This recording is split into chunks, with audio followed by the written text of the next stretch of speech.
Good morning and welcome to SEN Stream.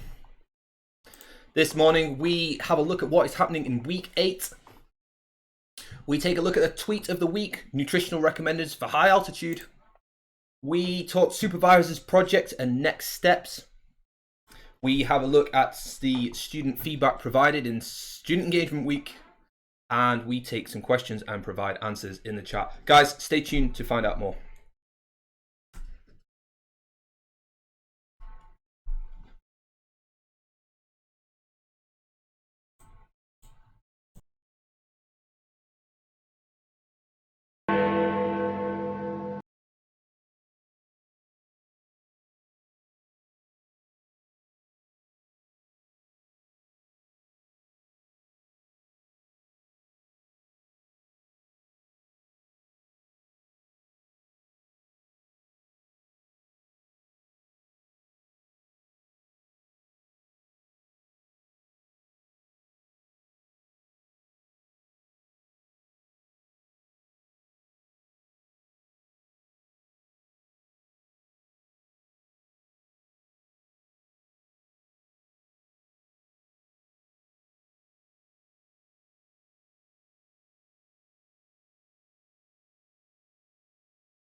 Guys, good morning and welcome to what is a shoestring budget SEN stream this morning. We've gone back to basics. We're in a small office with some pretty rubbish equipment, to be honest with you. I've got just a bog standard webcam and a pretty ropey microphone. So if the quality is not as good today, please do accept my apologies. But the university, in its infinite wisdom, has decided to close the studio and move it to Regent Street instead of Wells Street. So in the meantime, we're going to have to make do with the original version of SEN Stream, where my entire staff office can hear exactly what I'm saying. So nevertheless, we're going to persevere and go on. So who have we got in the chat this morning? We've got Fran, good morning, Miguel, Kirsty, Laura, and Bruno. Great to see you all this morning, guys. It's great to have you involved and signed in. Again, apologies for the delayed start this morning. I thought it would be a lot easier to get things off the ground and moving before I came into. I've just realized you can all see what is going on in my screen. I thought it'd be a lot easier to get things kicked off and started this morning, but nevertheless we are here and getting it done, so that's the main thing. So we're going to jump into the modules. We're going to have a little look at exactly what is going on this morning. Gillian's joined us this morning as well. Good morning, Gillian. If someone could just let me know if the stream is working well, even if it's just a simple yes, that would be super helpful, because I sometimes have absolutely no idea what you guys can see and how well it looks and all the rest of it. If it's choppy, if my microphone sounds too hot or loud, just let me know. That would be super helpful. But we're going to look ahead to the to week 8. It says we're in week 7 here. I always have this dilemma every week as deciding exactly which week we're going to talk about, but we're in week 7 and we're going to be looking ahead to week 8 and seeing what is on the cards. So hopefully you had a productive and if relaxing mid-semester break or student engagement week, as it's more commonly known at Westminster. I saw lots of people handing in work on Thursday, which is excellent. I know that the tutors have been working hard to get the marking done as swiftly as possible on that, and also that you guys will have been submitting work for the CASP assessment as well. So do let me know if you've had some success in getting those handed in. That would be super helpful to know. Just a couple of mentions in the chat there. So Laura's just come in and said, yes, can see and hear you just fine, exclamation mark, excellent, thank you. And Bruno, all good, but not the same. High standards as usual, indeed. I'm hoping to resume high quality standards once I get the studio back. Again, I have like a £50 webcam on the desk at the moment, as opposed to the £2,500 broadcast quality camera that we're used to. But nevertheless, we're going to persevere and move on. So let's get on with the module updates as we move across. Now, I do make the best effort to make sure I look at the camera. So I'm looking down a lot just because I have a laptop here and the screen's in front of me, blah, blah, blah. But nevertheless, If I seem like I'm not looking at you, it's because I'm just trying to make sure everything is still working. So let's transition to our usual view. As always, folks, if there is any questions about any of the modules, just let me know and I will try and get them addressed. So kicking off with nutrition and performance, some excellent feedback for nutrition and performance as a module in the student engagement week feedback, so thank you very much for getting that. We're going to have a little sneaky peek look at exactly what you guys said. Just so everyone knows that the response has been collected, and so that I'll then have the opportunity to pass them on to the student reps to have a look as well. So Jane said here, good work in getting through your anthropometry practical efficiently this week and coming along with the data collection sheets, spreadsheets already prepared. Next week you will have Carly for the lecture focusing on how to cater for athletes with special dietary needs. And for the following tutorial, we'll be having a preparatory session focusing on your client report coursework. So I am hoping to get Jane onto SENstream to come and talk to you about that coursework as well.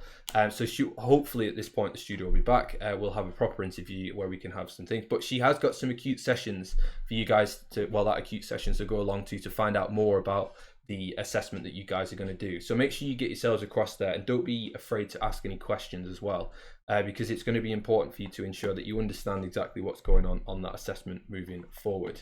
But great to hear. Again, Jane is always very keen to make sure you guys know that you've done well, that you've prepped well, and reinforcing some good student-based behaviour there. So thank you very much for getting involved with that. It makes the sessions much more enjoyable for everyone involved. So let's move it on to the next module. I believe it's concepts. Yeah, concepts and principles. So as I said, a lot of the staff are working on marking the assessments for those at the moment. I know that Claire has been cracking the whip to make sure that we get that turned around as efficiently as we can.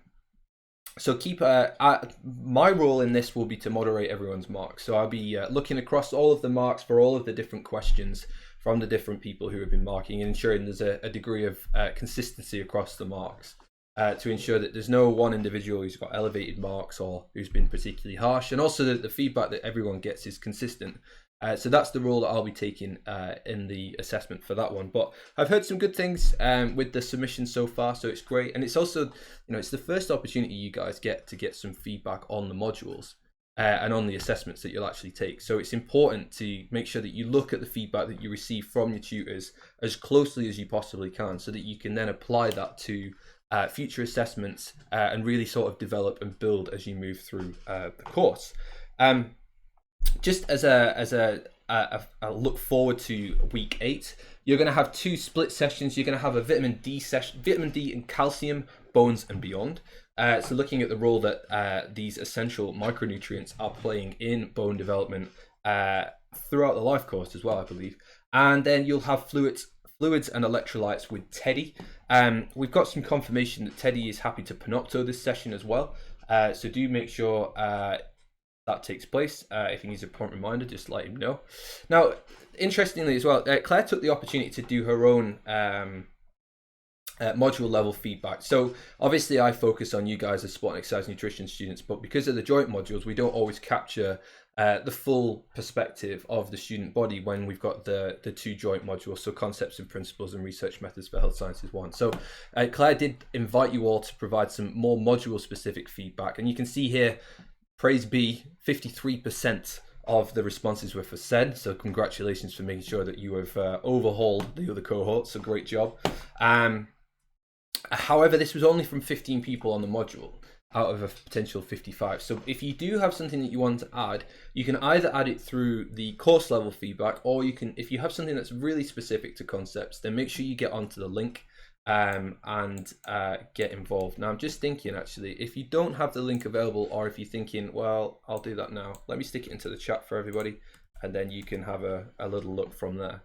So do take the opportunity to provide that feedback, because it's going to be important for us to understand exactly how the modules are going and see if we can help develop and move things on from there. So moving it on, we're on to research methods for health sciences 1 with Teddy. So Teddy's provided quite a range of updates this week, actually. So familiarize yourself with the coursework 2 content. For this, I've just lost my screen, which is not ideal. Don't know what to do. Just bear with me, guys, 1 second.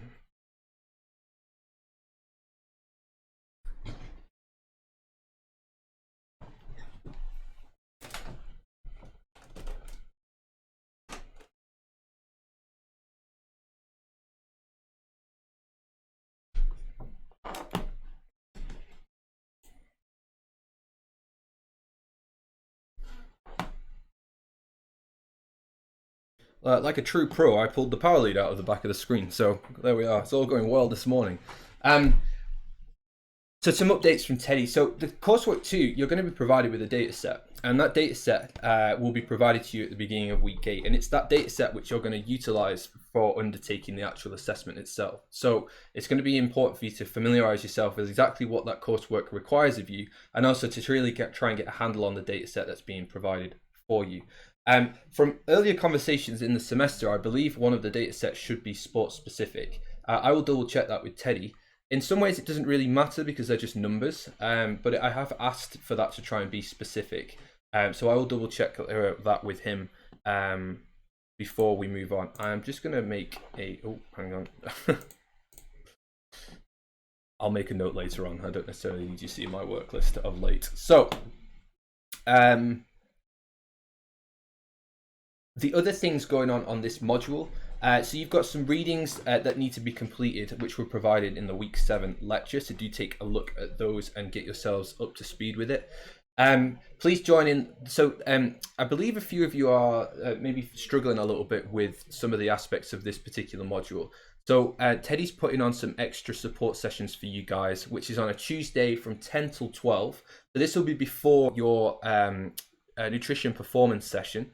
It is a little bit earlier in the morning. I know it's not a timetable slot, but if you are particularly struggling and you can get there, then there'll be an opportunity for you to go and ask questions that are a little bit more specific to your needs or your areas that you need to improve on or feel that you need to improve on. So if you do want an opportunity to do that, there is a session between 10 and 12 in C201, so that you can go across and ask Teddy some questions from there. Just a quick look at the chat there. Philippa has just come in and said good morning. Good morning, Philippa. Nice to see you in the chat. As with anything, as always, if you have any questions with regards to any of the modules, please ask it before we continue on or throughout the stream today. So the other updates that Teddy's have given you here. So prepare the topic for the chi-squared for week 8 using the reading list and the instructions provided on Blackboard. And following on from some feedback that was provided just before the mid-semester break, some of the students requested that due to the absence of some of the sessions being recorded, that they'd like to revisit some specific topics. And in order to do that, we approached Teddy and just asked whether there could be some extra resources provided via YouTube.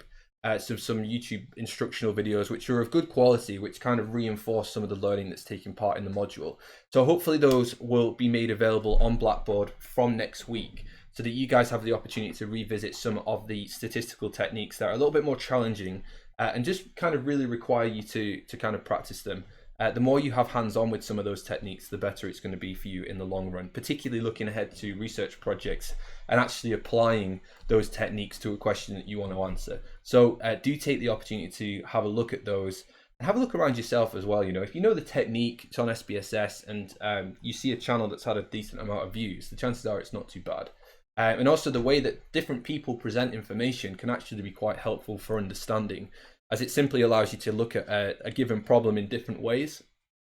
There's usually multiple ways to do the same thing on a stats program. There might be one particular way that's preferable to you. So do have a look around yourselves and be sort of proactive in your learning if you like. So any questions about any of that, do let me know. So let's move it on to practitioner skills for sports nutritionists. Just a very short update from Sanjoy here.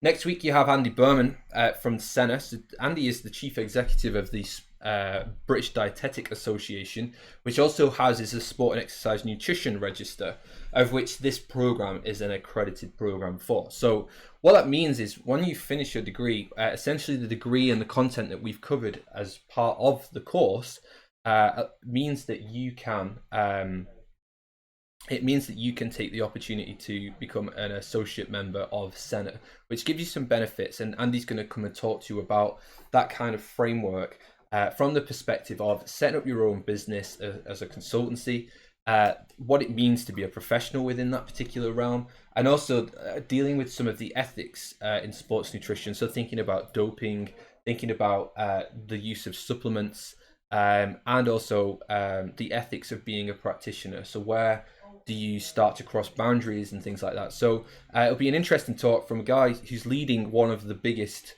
organizations when it comes to dietetics and sports nutrition within the UK. So do make sure you get yourselves across to that. I'll be bringing Andy to the session for this one. Sanjoy is doing a conference presentation, so won't be available. So I'll be introducing Andy to you guys at the start of the session.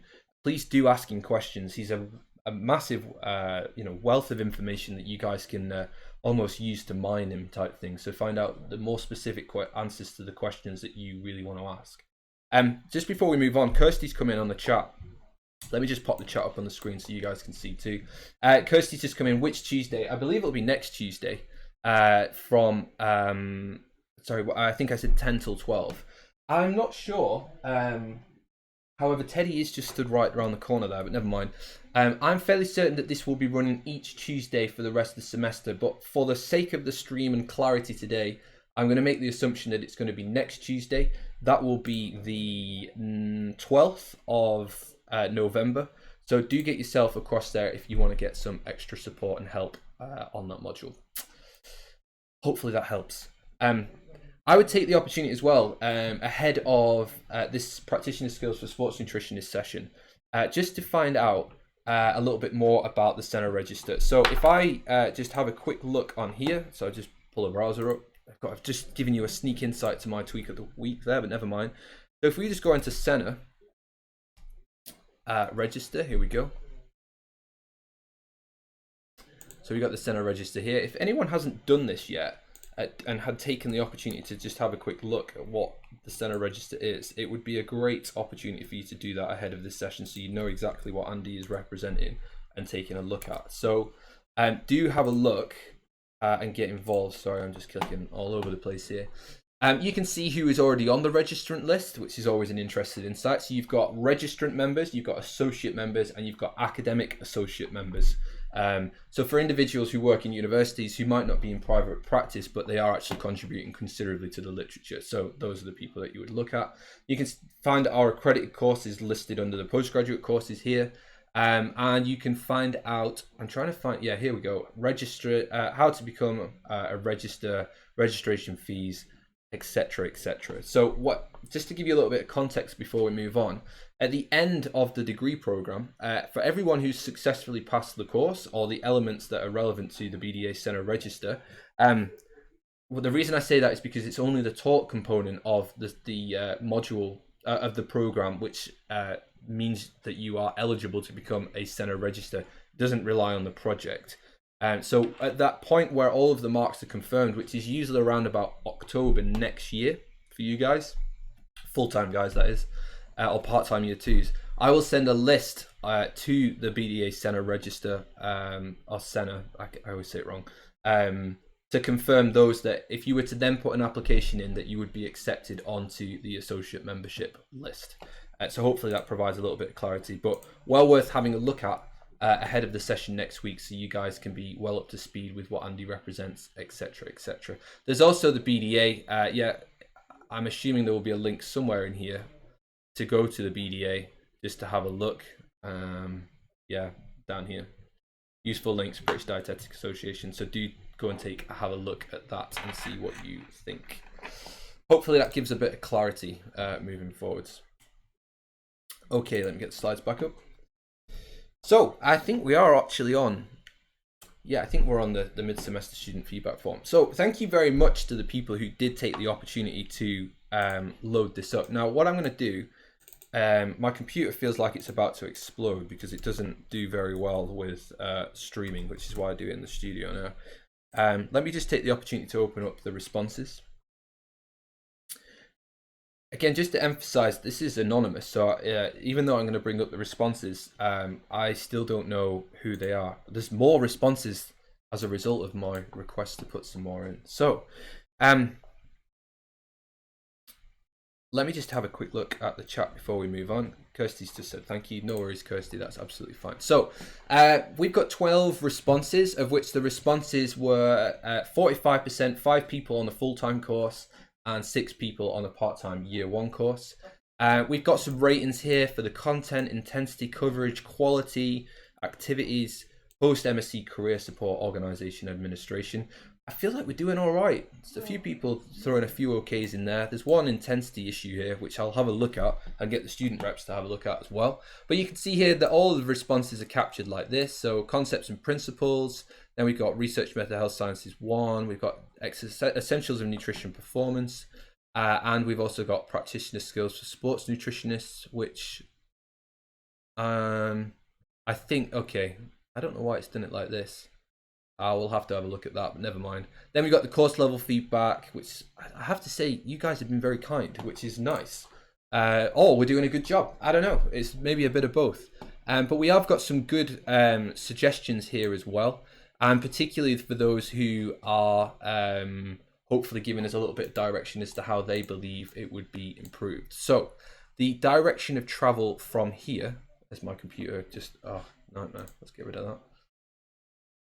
The direction of travel from here will be for me to pass these on to Laura and Bruno so that they can start to delve into some of these responses and start to pick out what are the common themes across the modules and across the course, which they believe would have the biggest impact on your experience here at Westminster. So that's the direction of travel now. In fact, I think at this point, I will take the opportunity to stop accepting responses so that we're all formally shut and closed, and that's been captured now, so that we can go from there. So hopefully we'll find some interesting things that we can do to improve the quality of the course moving forward. So again, thank you to those 12 responders for putting that in. Super helpful, super encouraging, and great to see that you're actively involved, providing us with some feedback. So with that in mind, let's head across to the presentation. I'm fairly certain, yeah, let's just ditch that. That was just a slide from last week, but I just needed the title.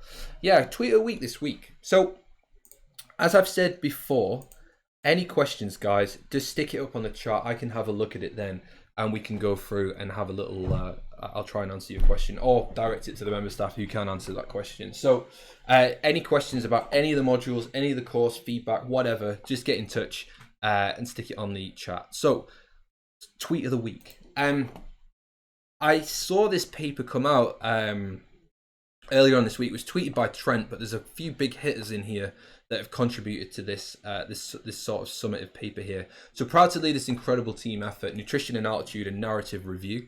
If we have a little look at some of the screen grabs that have been provided here, you can see here that there's they've basically tried to look and evaluate,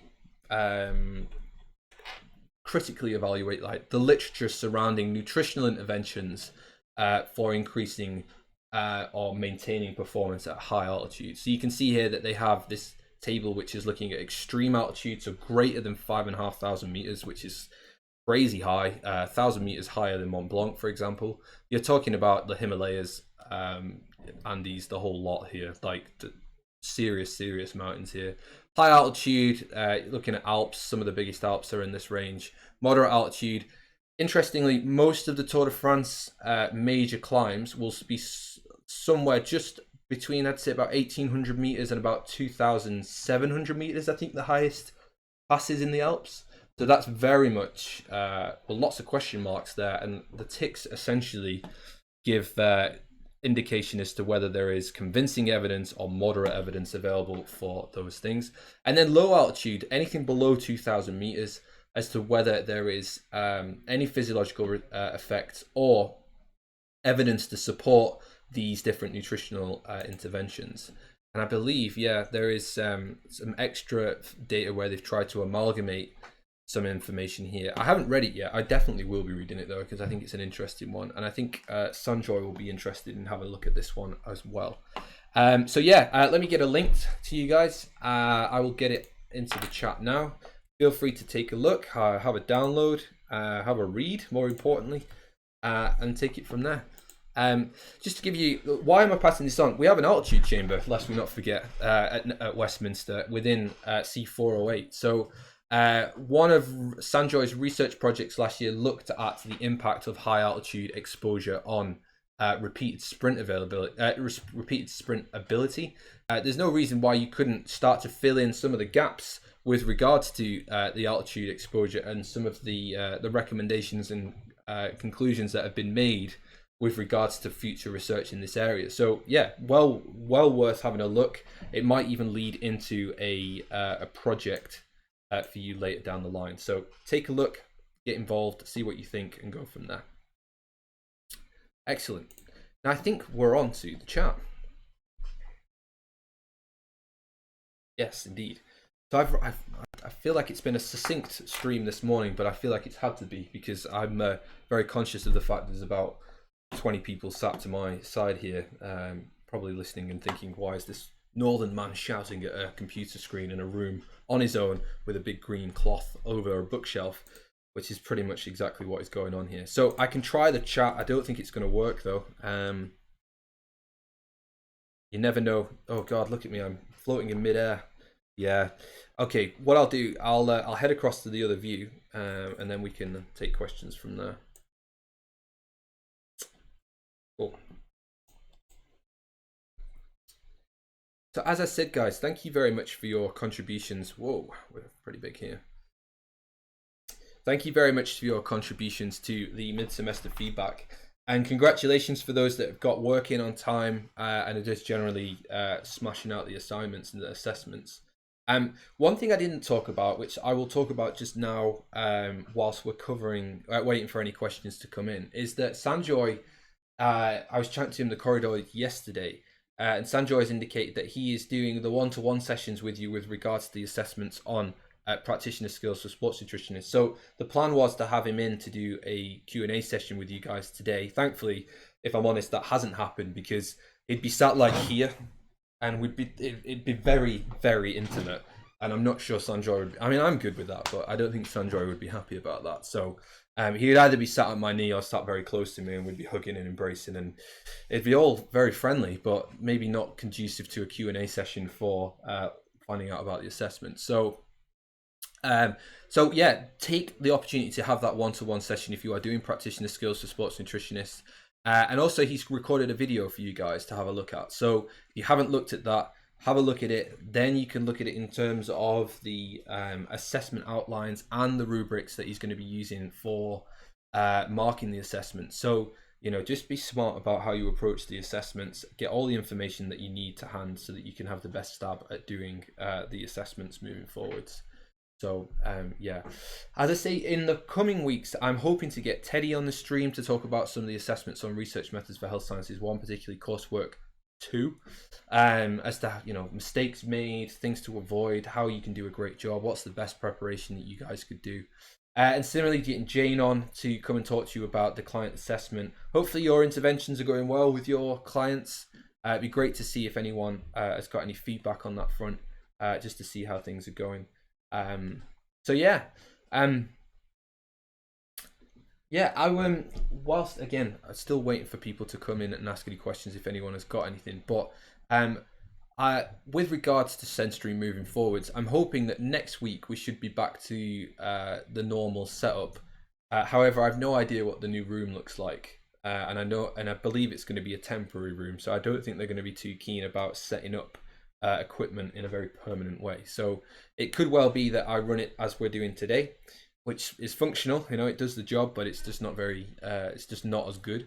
But similarly, we might be across at Regent Street, which would be good. And I'm just thinking actually, if Laura and Bruno are watching, I can't remember if they said hello in the chat, then we will take the opportunity to get you guys on to talk about the student feedback. I've just seen some chat come in there. So Stephanie, hello. I would love to see the SEN love. I think my client is underreporting. Any advice? Underreporting total intake or underreporting like snacks that you don't think are being captured? And I'd be curious, Stephanie, to just find out exactly why it is that you are a little bit skeptical about the underreporting. Is it just because their calorie consumption, if you've done any initial dietary assessment, just doesn't work out? So I mean, if anybody else has got any advice and guidance about what they might do, great, add it into the chat. But what would I do? Potentially, if you've done a diet, like, so again, until you answer some of those questions, I'm going to be shooting in the dark a little bit. Yeah, so daily intake. Thanks, Brad. Brad's sat across the way in here somewhere, so it's interesting that he's let me know. Great to see it old school again. There's a big glass wall here, so everyone, there is no pretending what's going on here. I'm just talking to myself in an empty room, but it's fine. And if Sandroy was here giving us big hugs, then yeah, there's gonna be some eyebrows raised. But nevertheless, what you could do is, okay, so because he's 90 kilos, 6'1", and he's reporting an average of 1,300 calories per day. Yeah, I think you would be wise to approach him and either have a phone call or either have a phone call or an email, which is very kind of politely worded, because remember, this guy is likely doing you a big favor. That just kind of says, okay, so I've done some initial analysis of your dietary intake, and what we can see is this. And I'm not sure why that's the case. It could be that there's a little bit of sorry, Brad is just taking a photograph of me, which is not very helpful. It could well be the case that he's just not accurately recording what he is consuming, which is a problem. So you could go through a session about educating about exactly what it is and how you want them to record their nutritional intake. The alternative is you could get them to photograph the foods that they are taking and send them to you in a package, or I don't know how you're collecting this information, or if you created a Google form or whatever it is. I'm trying to stray away from the idea of using WhatsApp, because it's just it's convenient, but it's not very professional in some ways. And it's also, you might start getting, from a professional perspective, you don't necessarily want an immediate communication channel at all times with your client, unless they're paying for that or that you're happy with that. So yeah, I would maybe email him, provide him with that information, and say, well, actually, these don't work out. How are you recording that? I'd see if there is just a recording issue, or whether he's not including all of the food that he's consuming that day, and whether something practical could occur, such as taking photographs of his meals and then looking at what's being recorded and seeing if there's a mismatch between the two. So hopefully that makes sense. And again, yeah, because Stephanie, you've calculated his daily energy expenditure requirements, then at least you then have something to come back with. I would expect, based on an assessment of your physical activity level, that you would be expending this amount of energy. And as such, you would have an energy deficit of this many kilocalories, which would mean that you would be progressively losing this much weight on a day-to-day basis.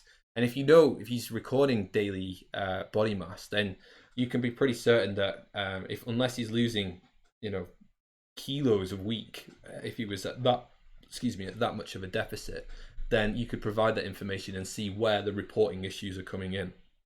So yeah, quite a pragmatic approach there, but you'd need to tread lightly again. Sort of, well, hopefully that was helpful anyway. Bruno, when we did the hydration practical, we encountered some weird data, but never managed to discuss about it again. That is, fluid volume in our bodies increased rather than decreased. Volume, not percentage. Could you check with Jane or discuss here, please? On this occasion, Bruno, because I wasn't present in the practical schedule, and I'm assuming you're measuring fluid volume via the Secker scales, what I'll do is I'll pass that on to Jane to see if any clarity could be provided. My initial thoughts here is that if you were doing it via the Secker scales, that the Secker scales, they track well, but when it comes to fluid volume, they're not that great, because for a number of reasons. The sweat on your participants' hands and feet will have a large impact on the conductance of the signal being sent round, and as such, that is going to have a bigger impact on the volume. I'm assuming this is following a dehydration schedule. That's going to have a bigger effect on the volume than the actual volume of his body. Now, I'm assuming you did body mass change.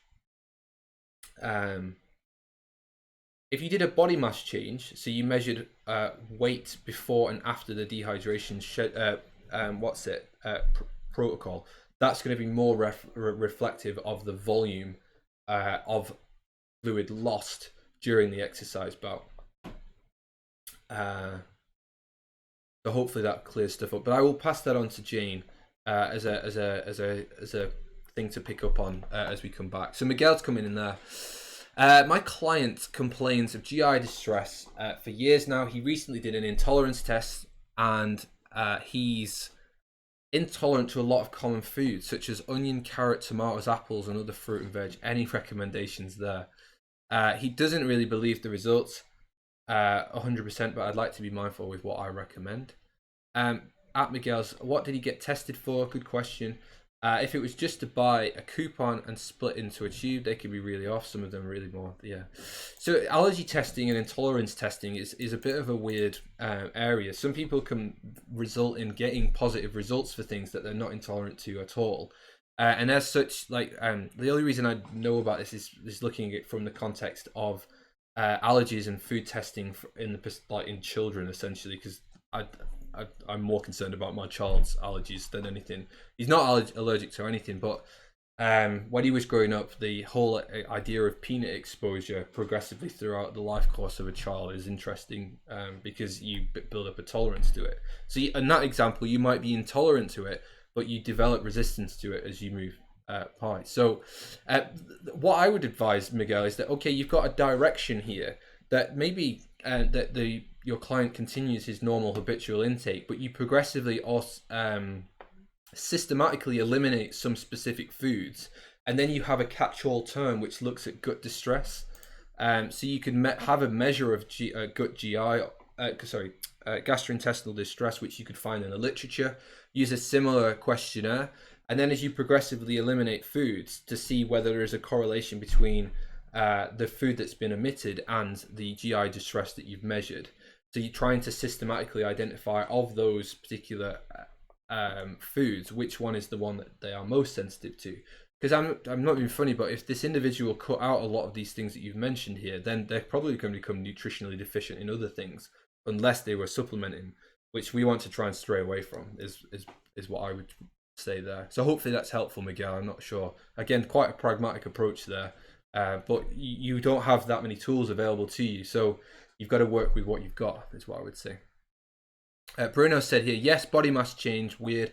I also read that, as you mentioned, skin and fluid temperature play a big role when doing bioelectrical impedance. Yeah, I completely agree. So bioelectrical impedance, or bioimpedance analysis, I think is what you've put there for BIA, using the Secker scales, it tracks change over time well, but as an acute measure for accuracy is not very good. Simply because of those reasons that, you will have gone from a rested, non-sweating state to a dehydrated, warm, post-exercise, state, whereby the conductance of the skin, because the electrical signal has to go through the skin first and then through the rest of the body tissues from there, will have a bigger influence on the measurements that you get. So unless you give the opportunity for your participant to completely return back to baseline, so and if you were to use it in a research project, for example, you do the baseline measures, you get them to exercise, and then potentially measure their core temperature, maybe through the ear, through the back of the throat, or rectally if you had that that equipment available to you. Wait for body temperature to return to normal, but don't provide any feeding or any fluid, and then you can measure bioelectrical impedance from there. So, but body mass change is going to be more accurate in the circumstances that you guys have experienced, because the only body mass change you could have experienced is fluid loss. And assuming that you measured for things like urine, like if any urine produced, so you collected that and you measured how much that was, then you should be able to capture the total amount of fluid lost in the individual, and therefore that will be more representative of volume change than anything else. So there's a nice study done by the European Hydration Institution, which was, I should be able to find this quite quickly actually. Let me just have a quick look. I can't remember who the lead author was, but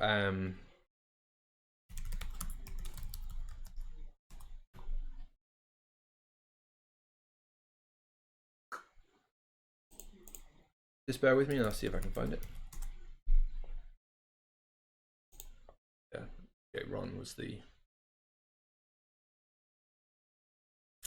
Okay, this paper here, they did, this took place. Stu was the lead author on this. Stu was my PhD supervisor. I was a participant in the study as well, believe it or not.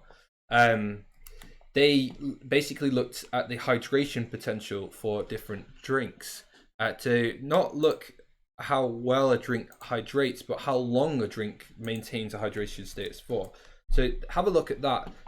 The reason I state that is because they have multiple ways of measuring hydration status. So they have osmolality, they have body weight, they have, I think they've got bioelectrical impedance, but I'm not sure. There's also another study by Stu as well.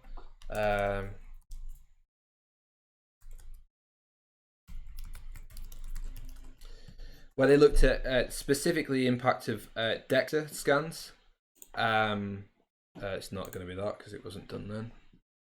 Nydia.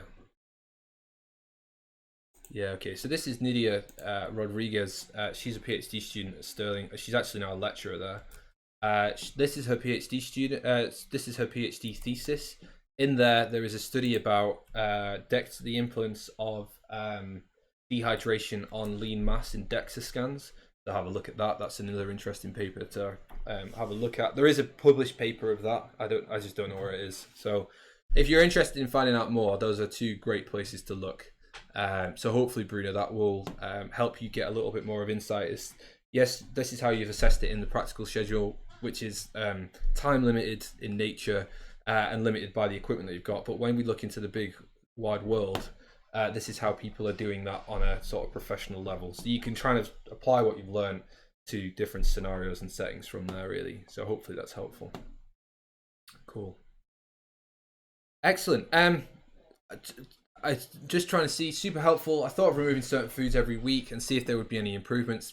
I think that would be sensible, Miguel, with the resources that you have available and a way of eliminating it. But you would need to measure gastrointestinal discomfort. So maybe try and tease out more exactly where, when is your participant or client experiencing gastrointestinal discomfort? Is it during exercise or is it just generally? And if it's generally, is it because of the consumption of those foods, of which your elimination method would really help to try and address that moving forwards? Stephanie, would you suggest sending a nutritics report to my client along with recommendations via email then? The problem with a nutritics report is that you require a degree of nutritional knowledge to be able to interpret it. Whereas what you're essentially wanting to do here is educate the participant or the client to tell them that you believe there's a discrepancy exists. So therefore, they don't need to be overburdened with lots of information which you would get from the nutritics report. Rather, you would then step in as the expert here to identify exactly what the problem is and provide them with the amount of data that they need to identify the problem, but not too much data so that they then get confused or they miss the point completely. So I think you'd be wise to try and stray away from that and sort of dwell on the analysis that you've done. So keep it as short and succinct as possible so that you can then communicate your message effectively from there. If you feel that your participant is particularly well informed, then maybe the nutritics report would really help to drive that point home. But you would need to make an assessment yourself, Stephanie, as to whether that's an appropriate thing to do or not, is what I would say. It's interesting because there's not always a right and wrong way with this stuff, but it's about trying to utilize the data that you have available to you to try and address those issues. So Miguel's come back here. He said he always gets GI distress after breakfast and he's tried eating different foods but nothing works. When I asked how long this was going on, he replied, "Since I can remember." Would you use words like anthropometric? Okay, I'll come back to you in a second, Steph. Yeah, so okay, Miguel, I think a more systematic approach as to what he's consumed for breakfast and then a GI distress questionnaire an hour or 2 hours post-consumption would allow you to try and get a little bit of consistency there. And if it is more of a generic on waking, then perhaps, I don't know if he's doing any exercise before he has breakfast, for example, and just trying to tease out that. The other thing that you could try and do is delaying his breakfast post, or it could well be what he's eating before he goes to bed is another factor to consider as well. So lots of things for you to try there, Miguel, and go from there. And maybe you could give him some recipes. I don't know, that might help. I'm not sure. Would you use like words like anthropometrics and basal metabolic rate? No. If they're not informed, um, yeah, I understand what you're saying with regards to, I think some science makes people believe in you more.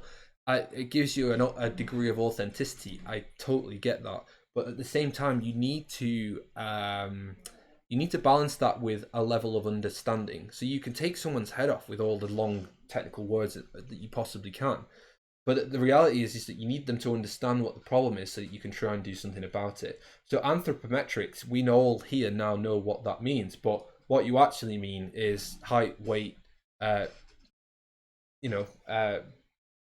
percentage body fat, whatever it would be.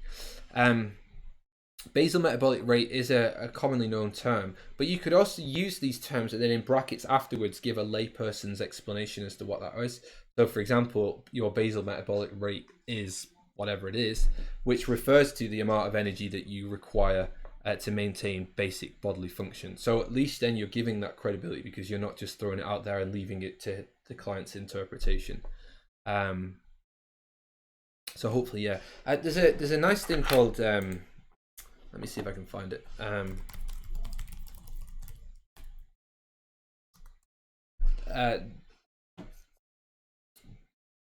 There's this organization, shall we call them, which is called the Plain English Campaign. And the Plain English Campaign is kind of a body or an organization which really emphasizes the need to be able to communicate effectively. And that's removing the unnecessary words from the English language, which are either technical or specific to a given area of expertise, and trying ensuring that you communicate effectively where possible. So the average reading age in the UK is the reading age of an 11-year-old. So if you believe an 11-year-old would know what anthropometrics means and basal metabolic rate, then fair enough.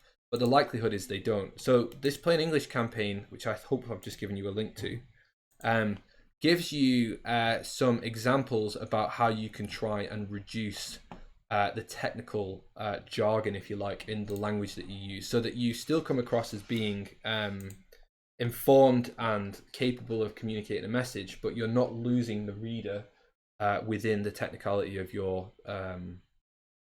in the technicality of the language that you're using, because ultimately, therefore, you're not communicating effectively. You might feel like you're giving a degree of authenticity, but the reality is, the person on the other end of it doesn't understand what you're talking about. That's a problem. So hopefully this will become more and more important when, for example, you think about your research projects and you want to write a participant information sheet where you need to explain exactly what your project is about. Your project could be quite technical in nature, but ultimately you need your participant to understand exactly what it is you're about to do to them. Because if they don't understand, then they can't provide consent. And if they can't provide consent, then in theory, you shouldn't really recruit them onto your trial. So being able to communicate technical principles, ideas, and concepts, but using plain English is actually a really good skill to have. And it's something that scientists in general need to be better at doing. So don't think you need to ramp up the technical language. I would say that a further skill is being able to understand the technical language and then allow the vast majority of the population to also understand it, so that you're giving them access to that knowledge and that understanding. So cool. Some good questions there, guys, and it's good to get them out, like, and hopefully you find the answers. I mean, I'm not giving you right answers, I'm just giving you my opinion and thoughts, really. But if there's anything that hopefully you find it useful and helpful anyway, and it adds value. So with that in mind, though, I have been talking for a while now, so I think I'm going to call it a day at this point. So this afternoon you have concepts and principles of nutrition, so make sure you get yourself down to that session, and again, check out the updates. Please do the readings and the preparation work ahead of your sessions of week 8, and then we can go from there. So yeah, thank you very much for listening today, guys. If you liked the video, please do click like. If you haven't subscribed to the channel yet, please do that as well, because you get a notification every time the stream goes live. And other than that, have a nice weekend, take it easy, and I will speak to you all very soon. Take it easy, guys. See you later.